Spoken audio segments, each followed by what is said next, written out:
India has destroyed a Jaish-e-Mohammed terror camp located inside Pakistan. Early this morning, India Foreign Secretary Vijay Gokhale, who briefed the media just a little while back, said that the move was warranted after Pakistan continued to deny the presence of Jaish-e-Mohammed camps on Pakistan's soil. They also suggested that this strike was non-military and preemptive because they feared that more terror attacks could be conducted on Indian soil. Let's listen in first to what the Foreign Secretary had to say. Credible intelligence was received that the Jaish-e-Mohammed was attempting other suicide terror attacks in various parts of the country, and the Fidaiyin jihadis were being trained for this purpose. In the face of imminent danger, a preemptive strike became absolutely necessary. In an intelligence-led operation in the early hours of today, India struck the biggest training camp of the Jaish-e-Mohammed in Balakot.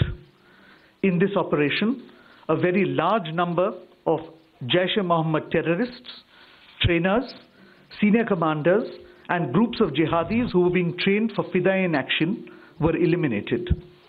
This facility at Balakot was headed by Maulana Yusuf Azhar, alias Ustad Ghori, the brother-in-law of Masood Azhar, chief of the JeM. The government of India is firmly and resolutely committed to taking all necessary measures to fight the menace of terrorism. Hence, this non-military preemptive action was specifically targeted at the Jaish-e-Mohammed camp. The selection of the target was also conditioned by our desire to avoid civilian casualties. The facility is located in thick forest on a hilltop, far away from any civilian presence. The government of Pakistan had made a solemn commitment in January 2004 not to allow its soil or territory under its control to be used for terrorism against India. We expect that Pakistan lives up to its public commitment and takes follow-up action to dismantle all JeM and other camps and hold the terrorists accountable for their actions. Joining us on the show now is Sanjay, Pugalia, editorial director at Quintillion Media, and Sharat Sabharwal, former Indian High Commissioner to Pakistan. Sanjay, I'll just throw it to you with the first question and let you take the discussion forward. Having now heard from the Indian side officially, what is your assessment of the events of the last 24 hours? So the latest is that Pakistan has officially responded, saying that it is a grave aggression by India.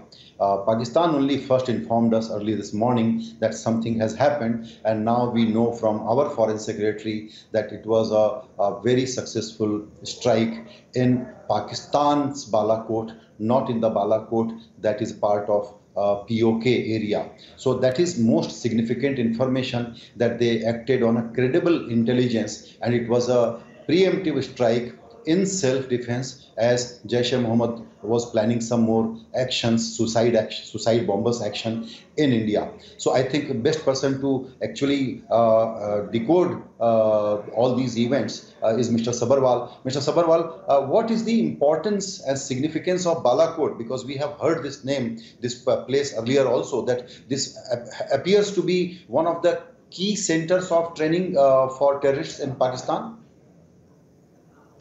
You see, this Manshera district where Balakot is located has been the center of training activity for Pakistani terrorists focused on India for a very long time. I remember in the 90s also, when I was Deputy High Commissioner in Pakistan, it was a very active center of training of various assorted terrorist groups, and it has continued to be that way.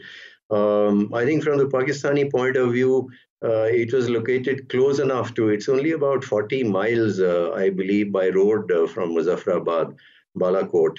And the Manshera district is located close enough to POK, the theater of activity, terror activity, from where they launch terrorists. And yet it is in Pakistan proper and not in POK. So it's a significant step that we have chosen to strike, which is a first, and we have chosen to strike not only in POK, but also in Pakistan proper, a terrorist camp in Pakistan proper. So I think from that point of view, it's a very, very significant shift. Okay. Do you get any sense about the value of the target in terms of casualties and losses so far? Well, we have to await details. The Foreign Secretary, at the end of his statement, said that further details are awaited, and it's only our Air Force and military authorities who, after making their assessment, would be, there is all kinds of speculation. I would go by some authoritative information that comes our way. But I do know that there have been very active, this has been a very active terror camp, whether they had evacuated it, taken people out in anticipation of some such attack. What exactly they had done, we don't know. So I think for that, we have to await the details to come from the authorities. True, because Foreign Secretary did say that massive losses. So we will definitely wait for more details. So the other thing that I think our viewers would like to understand from you, the possible reaction from Pakistan and from China and US. How do we see that? How will they perceive this action by India? Let's take up the Pakistani reaction first. Imran Khan, when he came, he spoke, he made that statement. He was very brazen, and he said, any such action would be responded to. It's a matter of speculation whether they would retaliate or not. But my own feeling is, going by what has their reaction since this morning, I think they are preparing the ground for not doing anything frontally, which means a military retaliation. You have hit their target, they come and openly hit one of our targets by using their air force or one of their missiles and so on and so forth. They have admitted that we went to their side of the line of control, but they have said that the payload was released, not much damage was caused. If you ask me, frankly, my feeling is that the script is moving very much in the direction of what happened in the case of surgical strikes. We said we had taken action, a lot of damage was caused. Pakistani said nothing had happened. And this time they acknowledge that we went to the other side, but they say that no damage was caused.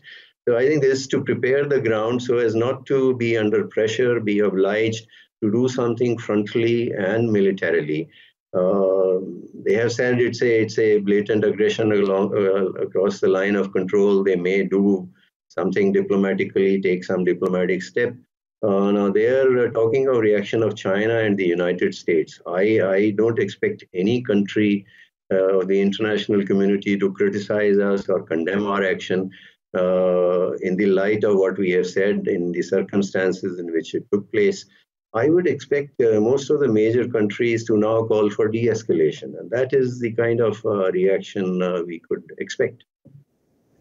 Right, exactly. This is what I wanted to understand, that I think this is quite unprecedented, that most big countries like US, maybe China is keeping a bit quiet, but US, UK, Germany, Poland, European Union, they have said things that can be interpreted as supporting India's position of carrying out these operations last night.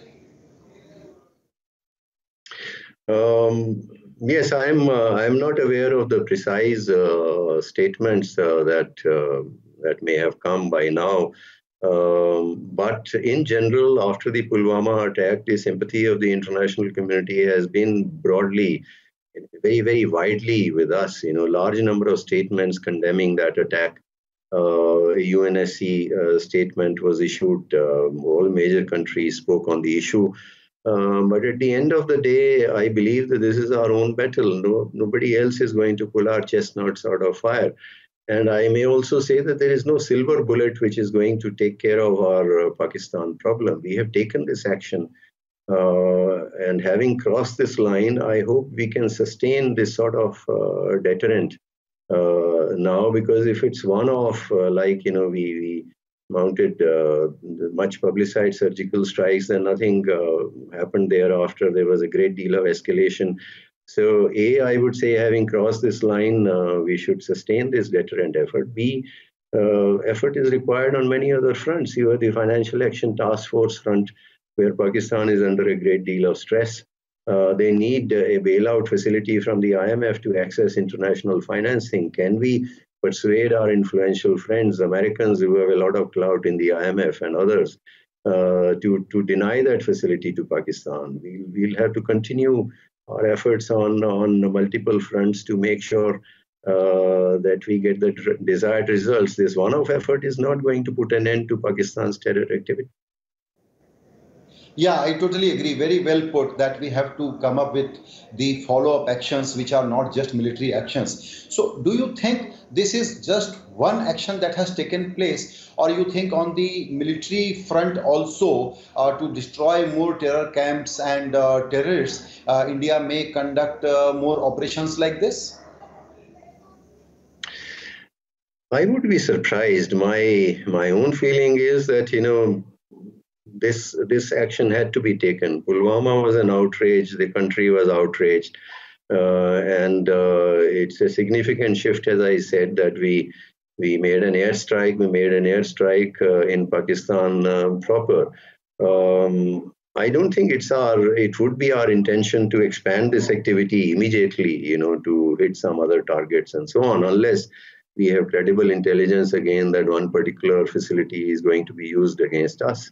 But as I said, I hope that having done this once, having crossed this line, we sustain this deterrent activity. That sustenance doesn't mean immediate hitting of multiple targets. That means that when you have such outrage again from the Pakistani side, such an outrage, you do take some coercive, some punitive action to send a message across to Pakistan, and that's done in a sustained manner. That's what I meant. I wouldn't expect, at least our side to escalate it further by, hitting multiple targets.